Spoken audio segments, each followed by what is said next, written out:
partie des choses, évidemment, qui sont les plus connues de Rabelais, mais ce truc sur cette bibliothèque, avec tous les livres qui deviennent comme ça, une espèce de truc mort, quoi. Et trouva la librairie de Saint-Victor fort magnifique. Mêmement d'aucun livre qu'il y trouva, comme Biga Salutis, Braguetta Iuris, Pantoufla Decretorum, Melogranatum Viciorum, le peloton de théologie, le videntenard des prêcheurs composé par Pépin, la couille barine des preux,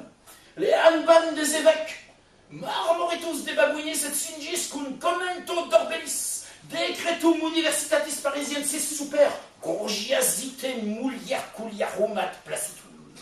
L'apparition de Sainte Gertrude à une nonaine de Poissy étant en mal d'enfant. Le moutardier de pénitence, les ouzeaux, alias les bottes de patience, Fornicarium artium, de brodiorum et tonestate chopinandi per Sylvestrem priarem Jacopitum. La beline en cours, le cabanet de terre, le paquet de mariage, le crésiou de contemplation, les fariboles de droit, l'aiguillon de vin, les pronts de fromage, decretotatorium scholarium tartaterus de modo cacandi, les fanfaronnes de Rome, bricot de differentis suparum, le culot de discipline, la savate d'humilité, le tripied de bon pansement, le chaudron de magnanimité, les anicrochements des confesseurs, les lunettes des ronipettes, maioris det modo faciendis budinos, la cornemuse des prélats, des optimate tripatum, la complainte des avocats sur la réformation des dragées, des poids au larcun commento, la profiterole des indulgences, Aristotetis libri novem de modo discendi horas canonicas, le mâche fin des avocats, la ratpenade des cardinaux, la godemar des 9 cas de conscience, le ravasseux des cas de conscience, le ramoneur d'astrologie, le tirpé des apothicaires, le bescu de chirurgie, antidotorium animeum cocaius de patria diabolorum, dont les auteurs sont déjà imprimés, et les autres l'on imprime de présent en cette noble ville de Tübingen, de Tübingen, ou Tübingen. Cette référence comme ça, donc au passage à l'imprimerie, et qu'est-ce qu'on reprend dans la bibliothèque manuscrite pour passer comme ça au commerce par l'imprimé, bon, ça aussi c'est tout ce petit fil qu'on peut arriver à suivre. Allez, j'accélère et je dis moins de conneries. Qu'est-ce que je voulais vous lire? Je m'étais même fait un petit pense-bête, ouais, c'est bien, hein, c'est sérieux comme boulot.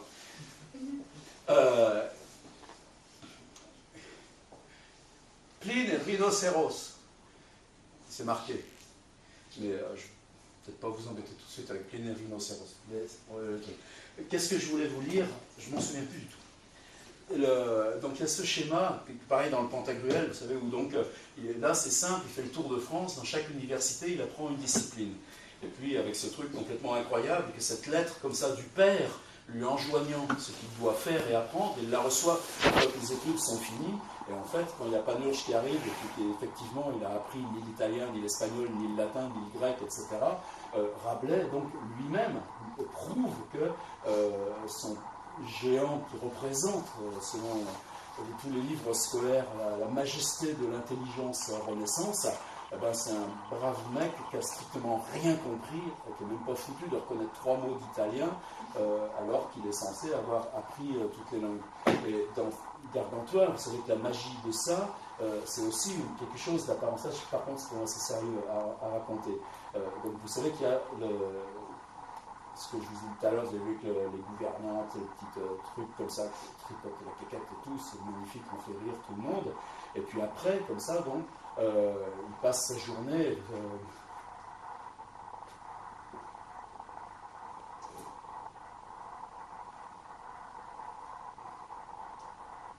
Je vous l'ai lu, c'est parce que comme à quoi il passe son truc, et toute l'éducation, et comme ça, on dort, on rêve, on mange et tout ça, et puis vient justement remplacé par Ponocrate, un éducateur, et là, vous savez qu'il y a ce texte complètement incroyable, où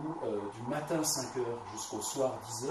toutes les minutes de la journée vont être utilisées à un truc d'étude, de discipline, d'exercice, et du coup ça devient précisément, là encore, une espèce de contresens, comme ça, sur de la Renaissance, où on fait l'éducation comme ça qui remplace l'espèce de liberté concrète du Moyen-Âge, mais le schéma comme ça du ponocrate qui fait un texte extrêmement triste, c'est-à-dire toute la vie organisée comme ça.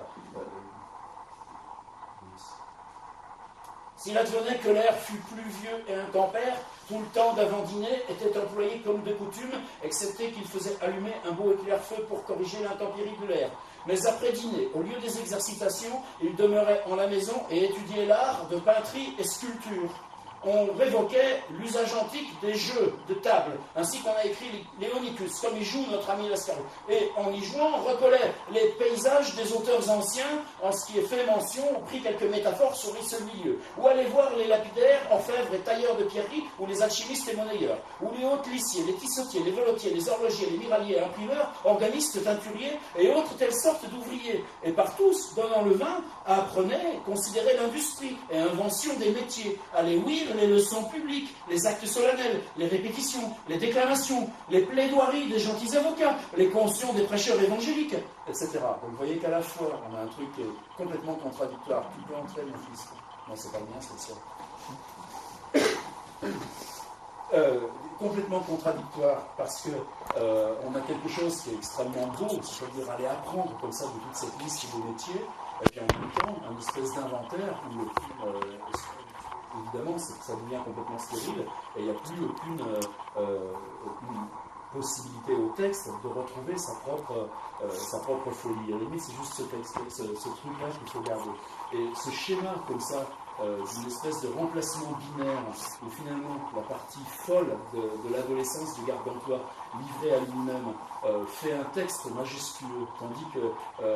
l'éducation, elle, devenue comme ça, devient une espèce d'étouffoir. Bizarrement, c'est aussi ce qui se rejoue après, vous savez, la fin de Gargantua, on passe par la guerre, ça on va lire un texte de la guerre, et on construit cette espèce d'abbaye de Thélème qui, elle, doit être celle du « fait ce que voudra ». Et donc, sur le lieu où a été la guerre, on remplace par un bâtiment où il y aura enfin harmonie, éducation, etc. Et quand Rabelais s'embarque dans sa description de l'abbaye de Thélème, qui devient après une espèce de proverbe, une espèce de figure canonique aussi de notre imaginaire national, et ben, il l'a construit, mais à mesure qu'il développe le truc, bon, donc il y a des couloirs, donc il y a des escaliers, donc il y a 8 bâtiments, donc il y a les salles d'études, donc les garçons on les mettra là, donc les filles on les mettra là, donc il y aura la salle commune, et puis dans la salle commune, les garçons mangeront là, les filles mangeront là, et puis à telle heure on fera ça, on fera ça. Et Thélème devient aussi, là encore, une espèce d'échec complètement radical, et c'est difficile de penser que Rabelais n'ait pas... ait pu rester, manipuler ce genre de texte comme ça. Je ne sais pas si du coup les souvenirs que vous pouvez avoir de ce truc-là, mais en fait, ce qui nous, principalement la richesse qu'il nous donne et qui nous permet de lire ce truc-là, c'est en quoi la construction volontaire d'une utopie, finalement reproduit, elle ne peut pas s'arracher aux schémas qui sont, dont elle est elle-même la négation, et donc se fixe. Et Rabelais, en fait, c'est cette contradiction qui va ouvrir avec le tiers-monde. J'essaye de ne pas trop me perdre, j'espère que je ne veux pas être trop